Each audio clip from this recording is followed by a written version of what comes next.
In today's video, I'd like to talk about the importance of deep breathing, which I have learned recently, and I just wanted to share with all of you. And before I start to talk about the breathing part, I'd like to first talk about autonomic nervous system inside our body. And you might have the question, what is autonomic nervous system, right?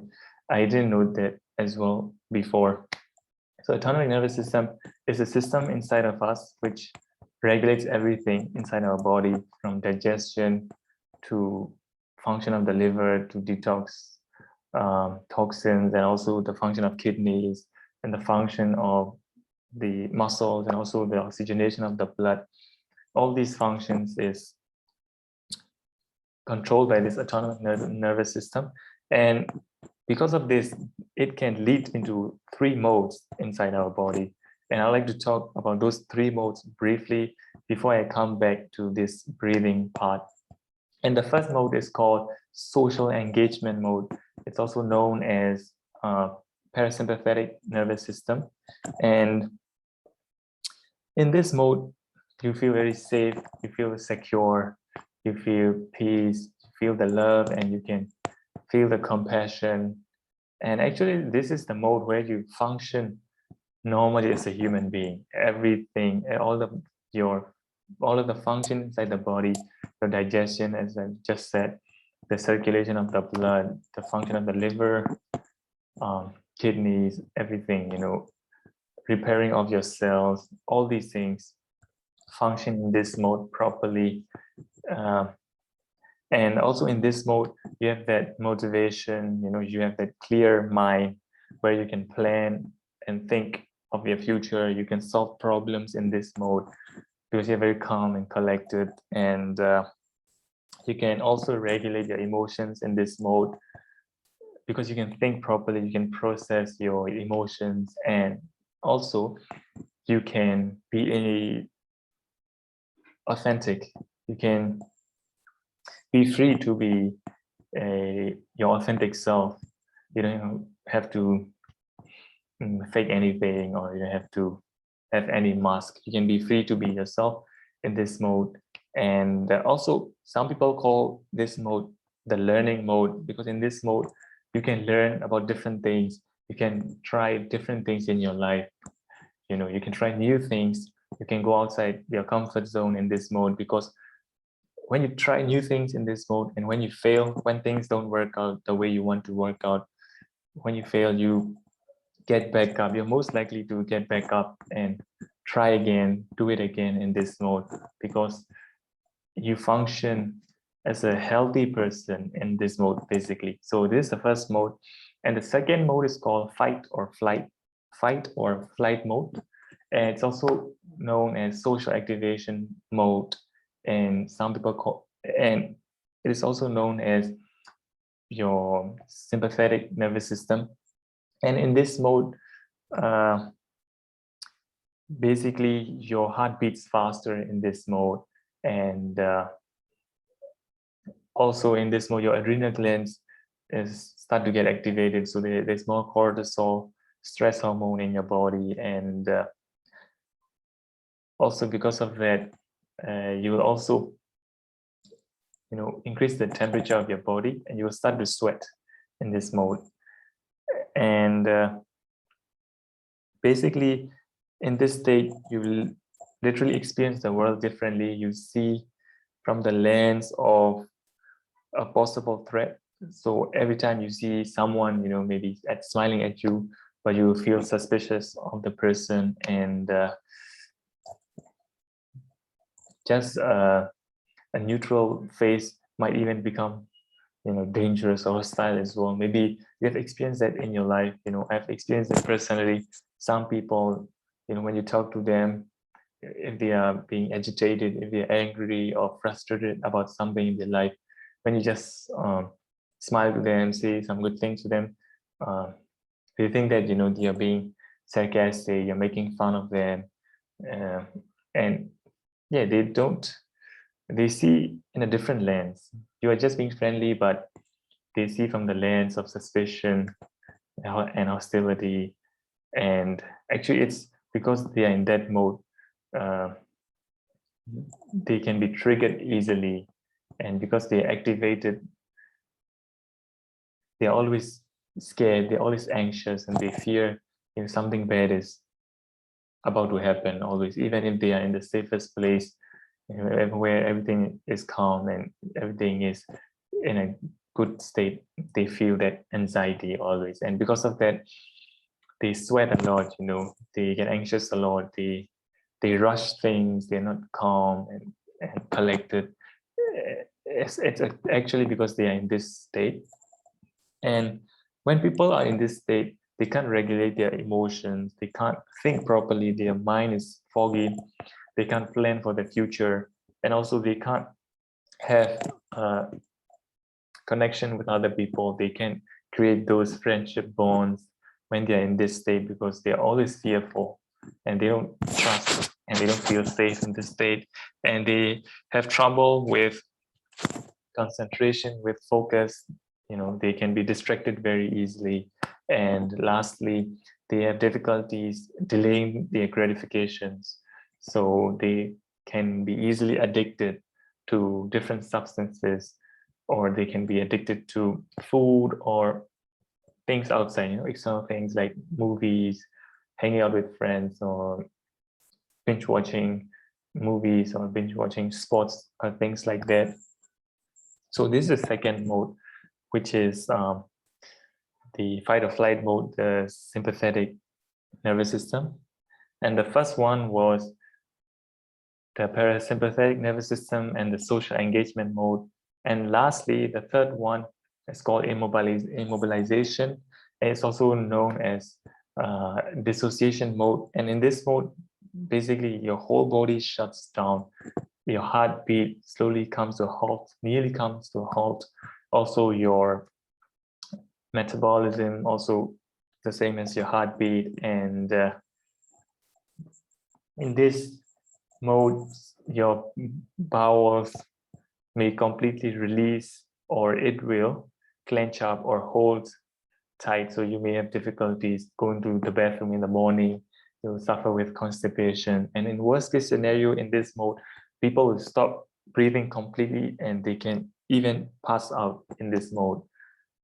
And because they become dissociated, that's why it's called dissociation mode. And yeah, so basically in this mode, people leave their body psychologically. So physically they are there, but mentally they are not there. So that's why people who experience this mode, they have difficulties remembering things from their past, especially from their childhood. And they have difficulties remembering the events from the past because they are not there mentally, because they're somewhere, So I'm one of them. And before, as I shared in previous video, I thought I have some problems with my memory. It's actually not the problem with the memory, with the person's personality, but actually it's a coping mechanism to cope, especially in the childhood, with trauma, when you're experiencing trauma. So this is the coping mechanism. So these are the three modes. The first one is the social engagement mode, also known as parasympathetic nervous system. Second one is social activation mode, also known as fight or flight and sympathetic nervous system. And the third one is the immobilization mode, also known as the dissociation mode. So there are three modes for this autonomic nervous system. And actually, these three modes are very important to understand, especially when you experience trauma in the past, especially in your childhood, because when you experience trauma in the past, basically it's the trauma is inside your body. I've come to understand that the trauma is inside the body and inside our tissues, and it doesn't go away if we don't know how to cope with these stress and with these emotional triggers and everything. It's inside of us, and basically our body becomes very sensitive. It becomes activated very easily because this autonomic nervous system works subconsciously.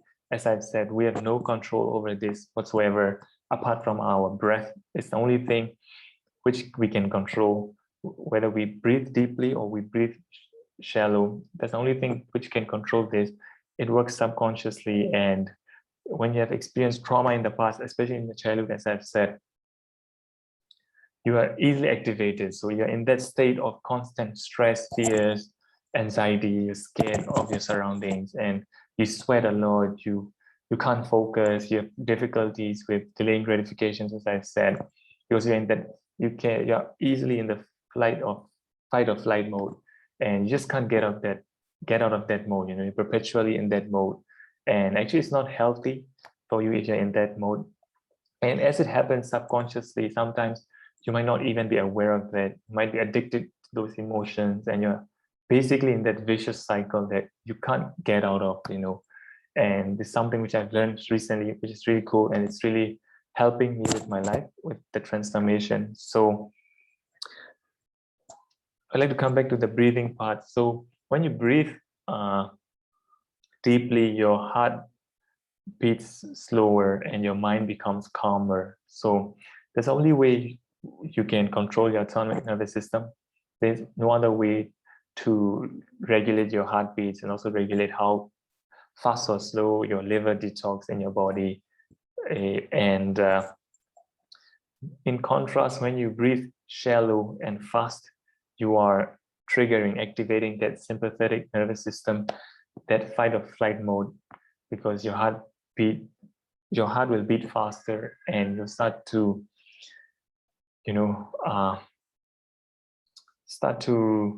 how do you say, sweat more, because your body temperature will rise, and also more oxygen will flow into your muscle, and all these things. More stress hormones will be triggered because of shallow breath. And actually, I would like to share one cool thing which I learned, and it was a study done by a psychiatrist. He tested the greatest indicator of lifespan. So there's a link between daily breath work practices and your longevity and your health and your life. So he tested the greatest indicator of longevity, and you might think it would be the greatest indicator would be genetics or your diet or exercise, but actually it's none of them. Maybe you might also think that it's diet or exercise, which I thought it would be, but it's actually your lung capacity. Wow, it's literally, surprised me, because I thought it would be diet and exercise. Even though I've been also learning quite a bit about health, this thing literally just surprised me. And so this means larger lungs equal longer lives, basically. So breathing deeply is very important. Actually, breathing deeply is our natural state when we are young, when we are born. Children and newborn babies, they breathe very deeply. When you look at newborn babies, their stomach is moving up and down very rapidly, and how do you say it? Yeah, it's very visible, the stomach movement. So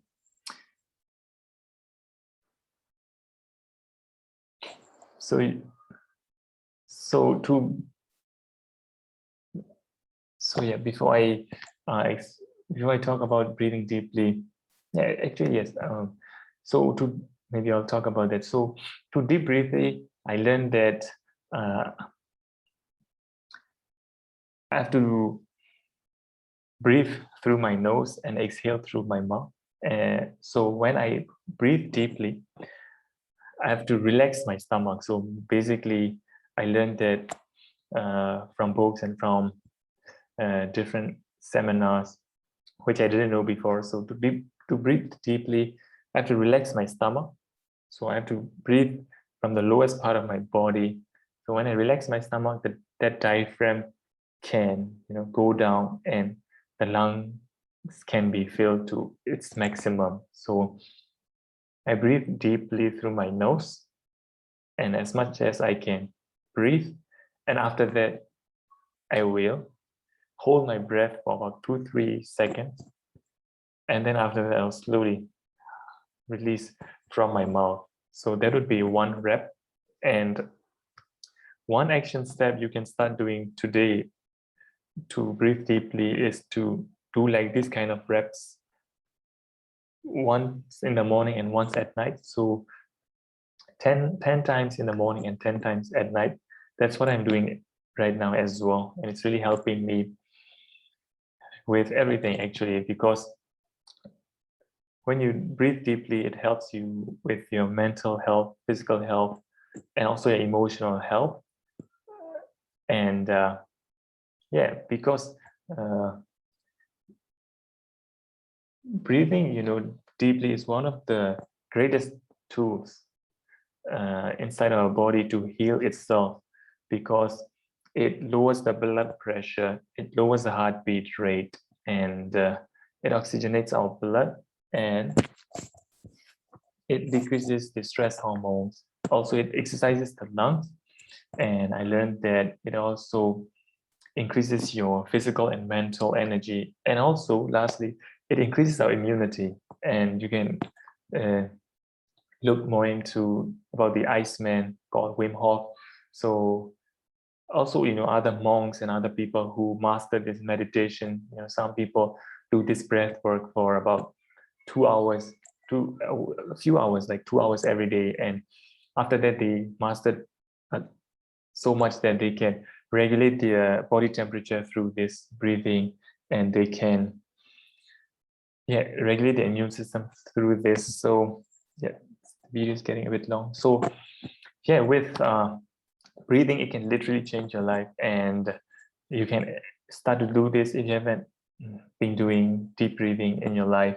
And you can slowly increase your reps after you get used to the 10 reps, and you can also maybe do an extra round of deep breaths in the afternoon.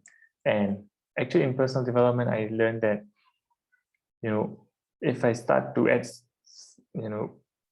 good habits one by one, it literally start to help me change my life. So this is something I would like to share with all of you, which you can add to your daily routine if you haven't been doing breath work, to literally give you the clarity, to give you the calmness, the groundedness, the space to be aware of the problems in your life, to literally transform your life by addressing your problems, because it's something which helped me in my journey as well. So I just wanted to share this with all of you today. Thank you so much for tuning in, and have a great day, and see you in the next video. Thank you. Bye-bye. Much love.